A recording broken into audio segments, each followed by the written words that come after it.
వీటన్నిటిని పెడచెవిన పెట్టి దోసుకోవాలి దాచుకోవాలన్న ఆలోచనతోని తెలంగాణ ఖజానాను కొల్లగొట్టాలన్న ఆలోచనతోటి ఈరోజు ఇంత దుర్మార్గానికి ఒడిగట్టి ఈరోజు ఈ రకంగా ఇక్కడికి వచ్చి మా వెంకన్న మాట్లాడితే వెంకన్న మీద దాడి, మా భట్టి గారు మాట్లాడితే వారి మీద దాడి, మంత్రి గారిని అసలు సహించలేకపోతున్నాడు.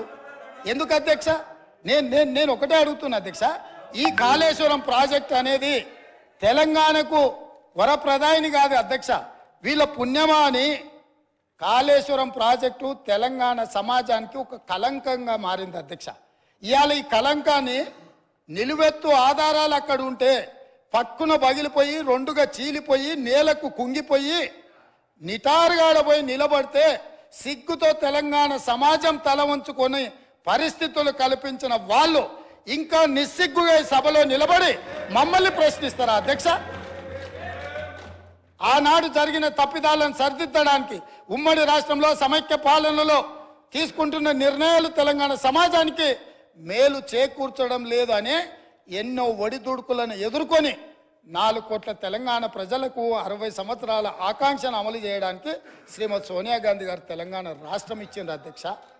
అట్లా ఇచ్చిన తెలంగాణను వీళ్ళని నమ్మి వీళ్ళ చేతిలో పెడితే 10 సంవత్సరాల దివాలా తీయించి కొల్లగొట్టి ప్రాజెక్టులు పక్కున బలిగిపోతుంటే దాని మీద క్షమాపణ చెప్పకుండా ఇంకా ఎదురుదాడేంది అధ్యక్ష? ఏంది ఇదా అధ్యక్ష పద్ధతి? ఈ నివేదికను కాదంటాడా? ఈ నివేదిక వాళ్ళు అధికారులను వాళ్ళు నియమించలేదంటాడా? లేకపోతే ఈ నివేదిక సంబంధం లేదంటాడా అని నేను అడుగుతున్నా అధ్యక్ష. ఇవాళ మాజీ మంత్రి హరీష్ రావు గారిని నేను నిలదీస్తున్నా. మీరు బాధ్యులు, మీరు ఈ దుర్మార్గాలకు పాల్పడ్డది మీరు. మిమ్మల్ని ఎందుకు 2014 నుంచి 18 వరకు మిమ్మల్ని చంద్రశేఖరరావు గారు మంత్రిగా కొనసాగించి 18లో ఎందుకు మిమ్మల్ని మంత్రిగా బర్తరఫ్ చేసిందని నేను అడుగుతున్నా. మీరు ఈ దోపిడీలో ఆ తర్వాత వచ్చిన చంద్రశేఖరరావు ఈ శాఖకు మంత్రి, ఈ పాపాలకంతా వాళ్ళిద్దరు కారణం కాదా అధ్యక్ష?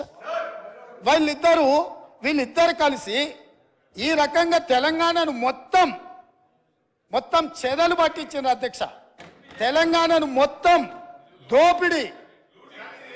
ఇట్లాంటి పరిస్థితుల్లో ఇంకా కూడా ఈ రకమైన మొండి వాదనలు తొండి వాదనలు వద్దు హరీష్ రావు గారు. జరిగిన తప్పులు సరే, విజిలెన్స్ అండ్ ఎన్ఫోర్స్మెంట్ నివేదికిస్తే వాళ్ళని తిడుతుంది, కాగ్ నివేదికిస్తే వాళ్ళను ఆరోపణ చేస్తుంది, వాస్తవాలని చెప్తే మా మీద దాడి చేస్తుంది. మరి మీరు నియమించుకున్న అధికారులు ఇచ్చిన నివేదికని ఇది కూడా తప్పుడు నివేదికనే అధ్యక్ష? ఇది కూడా తప్పుడు నివేదికనే అంటాడా? అంటే ఎటు పోతున్నాము అధ్యక్ష? మనము ఎక్కడికి వెళ్తున్నాము? ఏం చర్చ జరుగుతుంది అధ్యక్ష? నేను వాస్తవంగా ఏం మాట్లాడుతూ మా మంత్రి గారు, మా ఉప ముఖ్యమంత్రి గారు మాట్లాడతారు, చూద్దాము మిత్రుడు ఏమేమి చెప్తాడు. ఎందుకంటే 10 ఏళ్ళ అనుభవంలో ఏమైనా మెరుగైండేమో, ఏమైనా మారిండేమో అనుకున్న. గతంలో నాకు బాగానే పరిచయమో, కానీ ఇంకా అంతకంటే దిగజారిపోయి 4 సార్లు ప్రాజెక్టుకు శిలాపలకాలు వేసిండ్రంటారు. మంచిదే, ఫస్ట్ ప్రాణహితనే ఉండే, చేవెళ్ళ చెల్లమ్మ అడిగితే చేవెళ్ళ దగ్గరకు వచ్చింది. శిలాపలకం వేయొద్దా? ఇవాళ వారి పక్కనే ఉంది కదా చేవెళ్ళ చెల్లమ్మ. ఎందుకు ఆ అక్క కూడా చెప్తలేదు హరీష్ నువ్వు మాట్లాడేది తప్పని?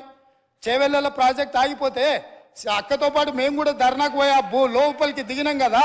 వీళ్ళు వచ్చినాక దుర్మార్గం జరిగింది, చంద్రశేఖరరావు ముఖ్యమంత్రి అయినాక దుర్మార్గం జరిగింది.